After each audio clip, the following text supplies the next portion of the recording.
یاسای ژمارە 35 وەستای کاتدانان بە.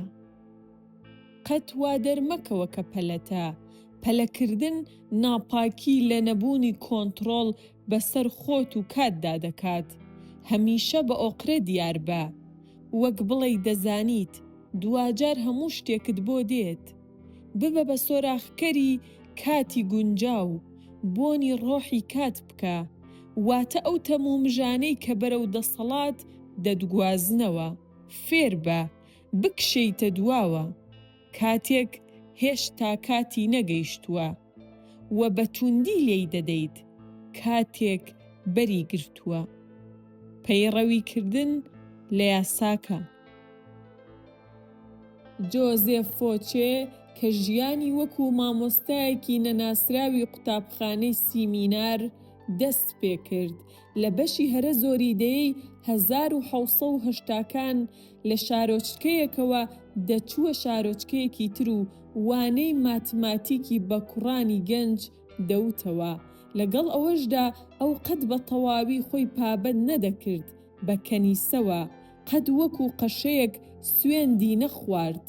ئەو پلانی گەورەتری هەبوو، ئەو بە ئۆقرەوە چاوەڕێی دەرفەتی خۆی بوو، ئەو بژاردەکانی بەکراوەیی هێشتەوە. کاتێکیش شۆڕشی فەڕەنسی لە 1789دا هەڵایسا، فۆرچێ چیتر چاوەڕێ نەبوو. ئەو خۆی لە درێسە درێژەکەی قوتار کرد، قژی درێژ کرد و بووە شۆڕشگێڕ، چونکە ئەمە ڕۆحیەتی سەردەمەکە بوو. لەوانە بوو لە کیسچوونی بەلەمەکە لەو ساتە وەختە گرنگەدا کارە سادبار بوایە. فۆچێ بەلەمەکەی لە کیس خۆی نەدا.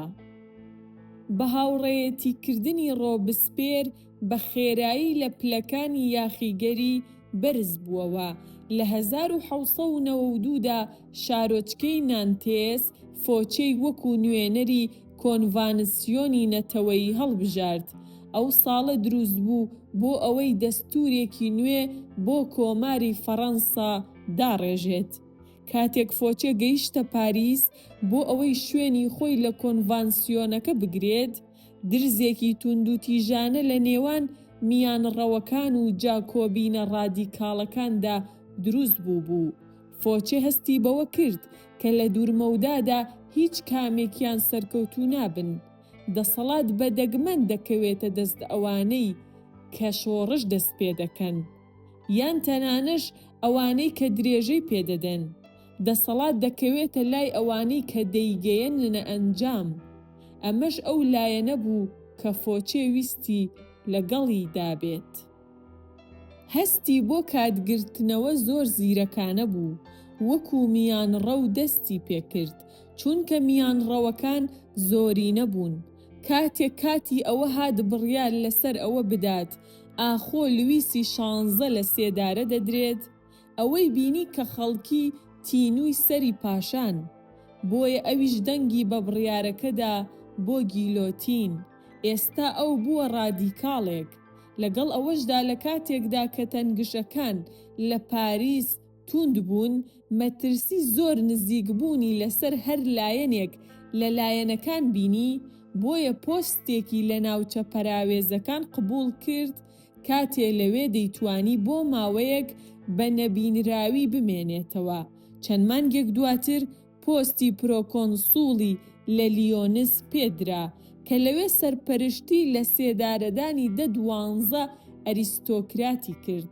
لە ساتە وەختی دیاریکراودا ئەو داوای وەستاندنی کوشتارەکەی کرد. هەستی کرد کە میزاجی وڵات لە گۆڕاندایە. سەرباری ئەوەی کە هەنووکە دەستەکانی خوێناوی بوون، هاوڵاتیانی لیۆنس وەکو ڕزگارکەرێک لەو شتە بینیان کە وەک تیرۆر ناسی بوویان. بۆیە فۆچێ زیرەکانە یاری بە کارتەکانی کردبوو. بەڵام لە 1794دا ڕۆبسپێری کۆنە هاوڕێی بانگی کردەوە بۆ پاریس بۆ ئەوەی ڕیکۆردی کردارەکانی لە لیۆنس بخاتە ڕوو. ڕۆبسپێر هێزی پاڵنەر بوو لە پشت تێرۆرەوە.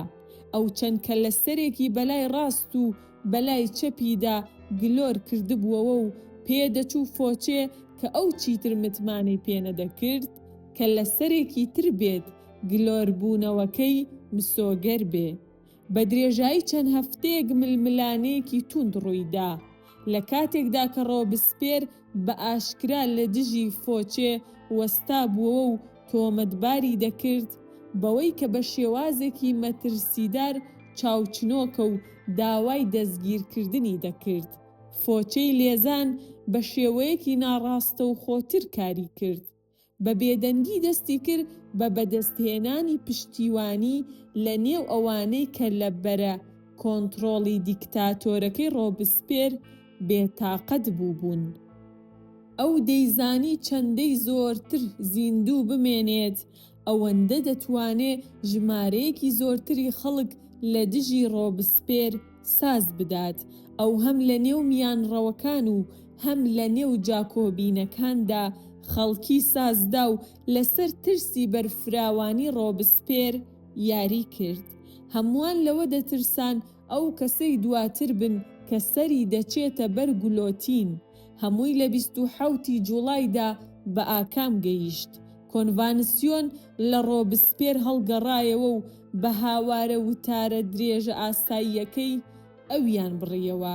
ئەو بە خێرایی دەستگیر کرا و پاش چەند ڕۆژێک سەری ڕۆبسپێر نەکی فۆچێ خرایە ناو سەبەتەوە.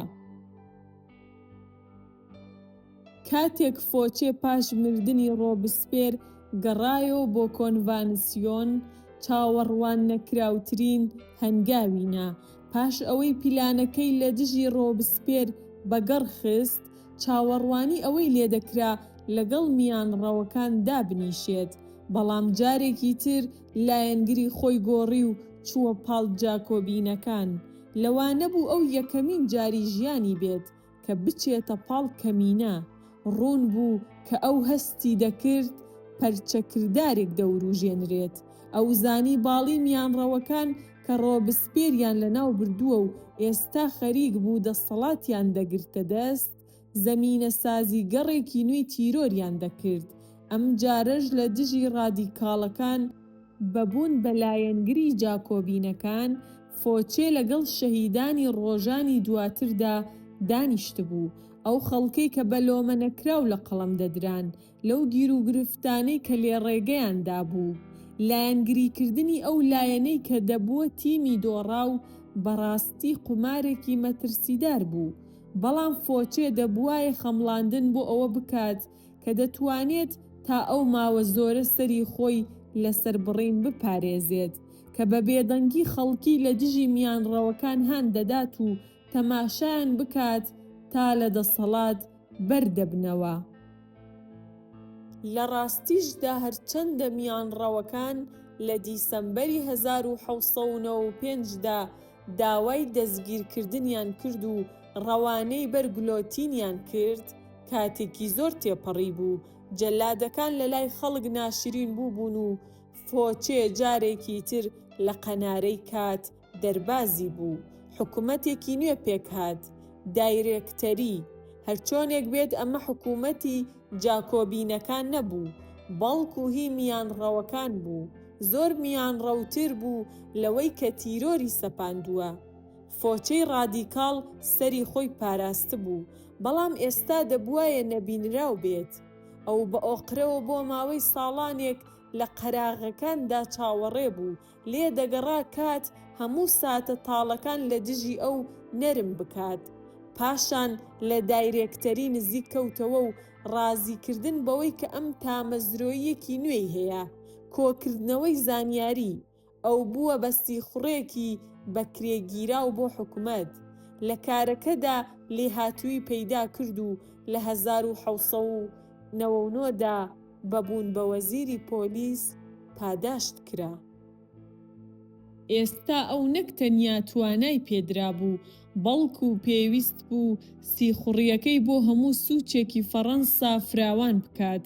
بەرپرسیارەتیەک کە بە شێوەیەکی بەرچاو توانە سروشتیەکەی بۆنکردنی ئەو شوێنەی کە بای لێوە هەڵدەکرد تۆکمە بکات. یەکەمین تەوژمی کۆمەڵایەتی ئەم هەستی پێکرد لە ڕاستیدا کەسی ناپۆلیۆنەوە دەهات، ژەنەڕاڵێکی گەنجی سەرکێش کە ئەو زانی چارەنووسی ڕاستەوخۆ بەندە بە ئایندەی فەڕەنساوە. کاتێک ناپۆلیۆن لە 9 نۆڤەمبەری 1779دا کودەتایەکی هەڵایساند، فۆچێ وای نیشاندا کە خەوتووە. لە ڕاستیدا ئەو بە درێژایی ڕۆژەکە خەوتبوو. بۆ ئەم هاوکاریە ناڕاستەوخۆیە لەوانەیە باوەڕ وابوو بێت کە کاری ئەو دوجار ڕێگریە لە کودەتای سەربازی. ناپۆلیۆن لە ڕژێمی نوێدا ئەوی وەکو وەزیری پۆلیس هێشتەوە. بە درێژایی چەند ساڵی دواتر ناپۆلیۆن زۆر و زۆرتر پشتی بە فۆچێ بەست. ئەو تەنانەت تایتڵە شۆڕژگێڕیەکەی پێشووی دووکی ئۆترانتۆ بەو بەخشی و سامانێکی زۆری دایە. لەگەڵ ئەوەشدا بەهاتنی 1808 فۆچێ کە هەمیشە لەگەڵ ڕۆژگارەکاندا دەهاتەوە، هەستی کرد ناپۆلیۆن ڕوو لە ئاوابوونە. جەنگە بێئاکامەکەی لەگەڵ ئیسپانیادا کە هیچ زەرەرێکی بۆ فەڕەنسا نەبوو، نیشانەی ئەوە بوو کە ئەم هاوسەنگی لەدەست دەدات. فۆچێ لەوانە نەبوو کە لە ناو کەشتیەکی ڕوو لە نقمبووندا گیر بخوات. لەگەڵ تالیراندا گەلە کۆمەکەی کرد بۆ بە گوڕخستنی کەوتنی ناپۆلیۆن. هەرچەندە پیلانەکە شکستی هێنا، تالیراند دەرکرا و فۆچێ مایەوە، بەڵام لەسەر پەتەکە ناڕەزایەتیەکی بەرچاو لە بەرامبەر ئیمپراتۆر بڵاو بووەوە کە پێدەچوو کۆنتڕۆڵ لەدەست بدات. بەهاتنی 1814 دەسەڵاتی ناپۆلیۆن داڕما بوو، هێزەکانی هاوپەیمانان گرتیان. حکوومەتی دواتر بریتی بوو لە گەڕاندنەوەی پاشایەتی لە فۆرمی پاشا لویسی هەژدەدا کە برای لویسی 16 بوو.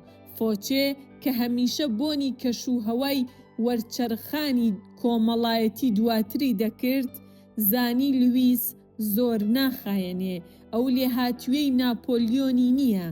فۆچێ جارێکی تر گەمەی چاوەڕوانیەکەی دووبارە کردەوە، خۆی نەبینراو کرد، لە ڕۆشنایی دوورکەوتەوە کە تەواو دڵنیا بوو ناپۆلیۆن لە شوباتی 1815دا لە دوورگەی ئێلبا ڕای کردووە کە لەوێ بەند کرابوو. لویسی هەژدە تۆقی سیاسەتەکانی بوونە مای دابڕاندنی هاوڵاتیان کە تامەزرۆی گەڕانەوەی ناپۆلیۆنیان دەکرد. بۆیە لویس ڕووی کردە ئەو تاکە پیاوەی کە لەوانە بوو بتوانێت لەو مەترسیە قوتاری بکات، فۆچەی ڕادیکاڵ کە براکەی ئەوی واتە لویسی 16 بردبووە بەر گلۆتین. بەڵام ئێستا یەکێک بوو لە سیاسەتمەدارە هەرە پەسەندەکان لە فەڕەنسا. لەگەڵ ئەوەشدا فۆچێ لایەنگری دۆڕاوی نەدەکرد. ئەو داواکەی لویسی بۆ یارمەتیدان ڕەت کردەوە بەوەی کەوا خۆی پیشان بدات یارمەتیەکەی پێویست نییە، بە سوێند خواردن بەوەی کە ناپۆلیۆن قەت ناگەڕێتەوە بۆ سەردەسەڵات، هەرچەندە دەیزانی پێچەوانەکەی ڕاستە. کاتێکی کەم دواتر ناپۆلیۆن و سوپای نوێی هاوڵاتیانی لە پاریس نزیک دەبوونەوە، پاش بینینی ئەوەی کە حکومڕانیەکەی بەرەو هەرەس دەچێت، بە هەستکردن بەوەی کە فۆچێ ناپاکی بەرامبەر ئەو کردووە و دڵنیایە کە ئەم پیاوە بەهێز و بەتوانایە لە تیمی ناپۆلیۆندا ناوێت، پاشا لویس فەرمانیدا دەستگیر بکرێت و وەزیر لە سێدارە بدرێت. 16 مارسی 1815دا پۆلیس لە شەقامی پاریس دەوری عارەبانەکەی فۆچەیاندا. ئایا ئەمە کۆتایی بوو؟ لەوانەیە، بەڵام ڕاستەوخۆ نا. فۆچێ بە پۆلیسی وت کە ناکرێ ئەندامێکی پێشووی حکوومەت لەسەر شەقام دەستگیر بکرێت. ئەوان باوەڕیان بە چیرۆکەکە کرد و ڕێگەیاندا بگەڕێتەوە ماڵەوە. کاتێکی تری ئەو ڕۆژە ئەوان هاتنە ماڵەکەی و جارێکی تر ڕایان گەیاند کە دەبێ دەستگیری بکەن. فۆچێ سەری لەقاند، بەڵام ئایا ئەفسەرەکان ئەوەندە میهرەبان بوون کە ڕێگە بە جێنتێڵمانێک بدەن بچێت و خۆی بشوات و جلەکانی بگۆڕێت پێش ئەوەی بۆ دوجار لە ماڵ دەرچێت؟ بەڵێ، ئەوان مۆڵەتیاندا. فۆچێ ژوورەکەی جێهێشت و چەند خولەکێک تێپەڕی. فۆچێ نەگەڕایەوە. دوجار پۆلیسەکان چوونە ژوورەکەی تەنیشت کە لەوێ پەیژەیەکیان بینی بە پەنجەرەیەکی کراوەوە هەڵپەسێردراوە و بە ناو باخێکدا لە خوارەوە شۆڕ بۆتەوە. ئەو ڕۆژە و ڕۆژی دواتر پۆلیس سەرانسەری پاریس بە دوای فۆچێدا گەڕا. بەڵام بە هاتنی ئەو کاتە ئیتر دەنگی تۆپخانەی ناپۆلیۆن لە دوورەوە دەبیسترا و دەبوایە پاشا و هەموو دەست و پەیوەندەکانی لە شار ڕابکەن. هەرکە ناپۆلیۆن داخڵی پاریس بوو، فۆچێ لە حەشارگەکەی هاتە دەرەوە.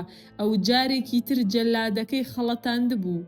ناپۆلیۆن سڵاوی لە وەزیری پێشووی پۆلیس کرد و بە خۆشحاڵیەوە گەڕاندیەوە بۆ سەر پۆستە کۆنەکەی.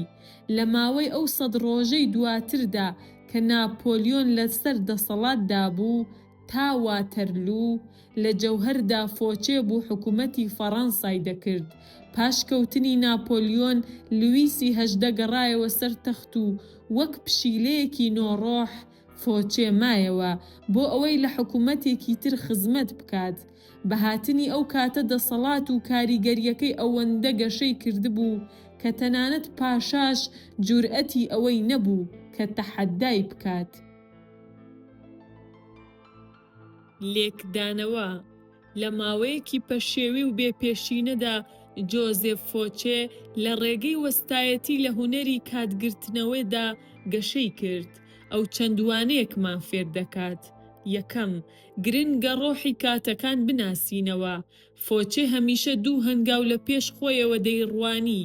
ئەو شەپۆلانەی دەدۆزیەوە کە بەرەو دەسەڵات هەڵی دەگرتن و سواریان دەبوو. دەبێت تۆ هەمیشە لەگەڵ ڕۆژگاردا ئیش بکەیت، چاوەڕێی گۆڕان و وەرچەرخانەکان بیت و قەت بەلەمەکەت لە بندەست دەرنەچێت. هەندێجار ڕۆحیەتی کاتەکان تەمومژاویە. بەو شتەدامەی ناسەرەوە کە بە دەنگەدەنگترینە و ئاشکراترینە، بەڵکو بەوەی کە شاراوە و متە بیناسەرەوە. بۆ ناپلیۆنەکانی داهاتوو بڕوانە نەک ئەوەی دەست بە کاولاشی ڕابردووەوە بگریت. دووەم، مەرجنیە ناسینەوەی بازاڵەکان بە مانای ئەوە بێت لەگەڵیاندا بڕۆیت. هەر بزاوێکی کۆمەڵایەتی بەپیت پەرچەکردارێکی بەهێز دروست دەکات و ژیرانەیە چاوەڕێی ئەوە بکەیت پەرچەکردارەکە چۆن دەبێت. هەروەک فۆچێ لە پاش لە سێدارەدانی ڕۆبسپێر کردی. لە بری سواربوونی شەپۆلە پڕباق و بریقەکانی ساتەوەختەکە چاوەڕێی ئەو شەپۆلانە بکە کە بەرەو دەسەڵات دەدگەڕێننەوە. لە کاتی خۆیدا گرە و لەسەر ئەو پەرچەکردارە بکە کە لە سازبووندایە و خۆت بخەرە پێشەوەی. لە کۆتاییدا فۆچێ ئۆقرەیەکی بەرچاوی هەبوو. بەبێ ئۆقرەگرتن وەکو شمشێر و قەلغانەکەت، کاتگرتنەوەکەت شکست دێنێت و تۆ بە شێوەیەکی حەتمی خۆت وەکو دۆڕاوێک دەبینیتەوە. کات ڕۆژگار لە دژی فۆچێ بوو. ململانەی نەدەکرد، هەڵنەدەچوو، یان سەر شێتانە زەبری نەدەوەشاند. ئەو ئارام بوو بە نەبینراوی دەمایەوە. بە ئۆقرەوە پشتیوانی لە ناو هاوڵاتیاندا بوونیاد دەنا کە سەنگی مەحکەمی ڕابوونی دواتری بوو لە دەسەڵاتدا. هەر کاتێک خۆی لە پێگەیەکی لاوازدا ببینایەتەوە، بۆ کات یاری دەکرد کە ئەو دەیزانی هەمیشە هاوپەیمانێتی هەیە ئەگەر ئۆقرە ببێت، کەواتە ساتەکە بناسەرەوە بۆ ئەوەی لە ناو گژوگیاکەدا خۆت بشاریتەوە یان بخزێیتە ژێر بەرد. هەروەها ئەو ساتەش کە چڕنووکەکانت دەردەخەیت و هێرش بێنیت، دەتوانین پانتایی بەدەست بێنینەوە. بەڵام کات نا. کلیلی دەسەڵات. کات چەمکێکی ساختەیە کە ئێمە خۆمان دروستمان کردووە تا بێسنووری و ئەبەدیەت لە گەردووندا تەحەممولکراو بێت، مرۆیی تر بێت. لەبری ئەوە ئێمە چەمکی کاتمان بوونیاد ناوە، بە هەمان شێوە دەتوانین لە قاڵبی بدەین و تا ئاستێک چەند فێڵێکی لێ بکەین. کاتی مناڵ درێژە و خاوەن پانتاییە. کاتی پێگەیشتوش بە شێوەیەکی تۆقێنەر خێرا و ڕەت دەبێت. بۆیە کات بەندە بە پێی پێبردنەوە کە ئێمە دەزانین دەشێ بە پێی ئیرادە وەرچەرخێنرێت. ئەمە یەکەمین شتە لە وەستایەتی هونەری کاتدا کە لێی تێبگەیت. ئەگەر پەشێوی ناوەوە دروست بوو بەهۆی کاردانەوە هەستیەکانمان بەرامبەر ڕووداوەکان، وا لە کات بکات خێراتر بڕوات، لە ئەنجامدا کۆنتڕۆڵی کاردانەوەی هەستیەکانمان بەرامبەر ڕووداوەکان ئەگەر گرتە دەست، ئەوە کات زۆر هێواشتر دەڕوات. ئەمە شێوازە وەرچەرخانەی مامەڵەکردن لەگەڵ شتەکان درکمان بۆ کاتی ئایندە درێژ دەکات. ئەو ئەگەرانە واڵا دەکات کە ترس و تووڕەیی دادەخرێن و ڕێگەی ئۆقرەمان بۆ خۆش دەکات کە مەرجی بنەڕەتیە هونەری کاتگرتنەوەدا. سێ جۆری کات هەن کە ئێمە دەست و پەنجەیان لەگەڵدا نەرم بکەین. هەر یەکەیان کێشەگەلێک دەخەنە ڕوو کە دەشێ بە شارەزایەتیەوە پەراوە و چارەسەر بکرێن. یەکەمیان بریتیە لە کاتی درێژ. ئەو جۆرە درێژبووی کات کە دەبێ بە ئۆقرە و ڕێنماییەوە نەرم و نیانیەوە بەڕێوە ببرێت. مامەڵەکردنمان لەگەڵ کاتی درێژ دەبێ زۆر بەرگریکارانە بێت. ئەمە هونەری پیشاندەدانی کاردانەوەی هەڵچوانە و بەپەلەیە و چاوەڕوانکردنی دەرفەتە. پاشان کاتی زۆرهێنان هەیە. ئەو کاتە کوردمەودایی کە ئێمە وەک چەکێکی شەڕانگێزانە دەیقۆزینەوە و کاتگرتنەوەی نەیارەکانمان تێک دەدەین، ئینجا کاتی کۆتایی هەیە. کاتێک دەبێ پلانێک بە خێرایی و بەهێزەوە جێبەجێ بکرێت، ئێمە چاوەڕێ بووین، ساتەکەمان دۆزیوەتەوە و نابێ ڕاڕابین. وێنە هەڵۆ بە ئۆقرەوە و بە بێدەنگی بە ئاسماندا دەسوڕێتەوە، بەرز دەفڕێ و بە چاوەتیژەکانی هەموو شتێک دەبینێت. ئەوانەی ژێر خۆی هۆشیاری ئەوەیان نییە کە شوێن پێیان هەڵدەگیرێت. لە پڕێکدا کاتێک ساتەکە دەگات، هەڵۆکە بە تیژی شۆڕ دەبێتەوە بە خێراییەک کە هیچ بەرگریەک ناکرێت. پێش ئەوەی نێچیرەکە بزانێت چی ڕوویداوە، چنگی باڵندەکە هەڵی گرتووە بۆ ئاسمان. دەسەڵات تەوژمێک لە کاروباری مرۆڤەکاندا هەیە کە ئەگەر سواری بین بەرەو سامان و بەختەوەری دەمانبات. ئەگەر بکەوینە ژێری بەرەو نەکبەتی ئاڕاستەمان دەکات. جولیەس قەیسەر ویلیام شەیکسپیر. پێچەوانە بوونەوە هیچ دەسەڵاتێک نییە لەوەدا بەدەست بهێنرێت کە هاوسار وێڵ بکەین و لەگەڵ شتێکدا خۆمان بگونجێنین کە کات دەیهێنێت. تا ئاستێک لە ئاستەکان دەبێت تۆ کات ئاڕاستە بکەیت، ئەگینا دەبیتە قوربانی بەزەی پێدا نەهاتووەوەی. بەم پێچەوانە بوونەوەیەک لەم یاسادا نییە.